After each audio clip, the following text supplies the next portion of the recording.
El conseller de Transparència, Responsabilitat Social, Participació i Ciutadania, Manuel Alcaraz, ha mantingut l'última de les reunions amb els síndics dels grups parlamentaris de les Corts, amb la portaveu de Ciudadanos, Carolina Punset, qui ha valorat positivament la ronda de contactes iniciada pel conseller i ha destacat la importància que ha de jugar la transparència en el nou govern.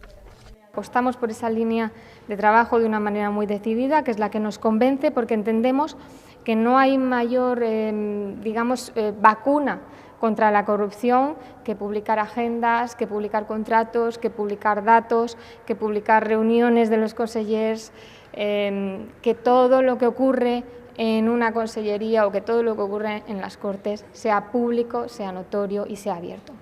El conseller ha valorat que, malgrat les diferències de criteris en alguns projectes, tots els grups parlamentaris coincideixen que el millor instrument per prevenir la corrupció és la transparència.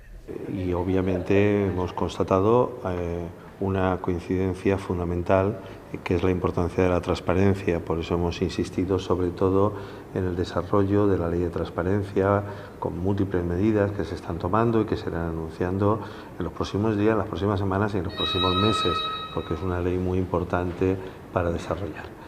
Y sin embargo en otros temas en las que hemos constatado diferencias.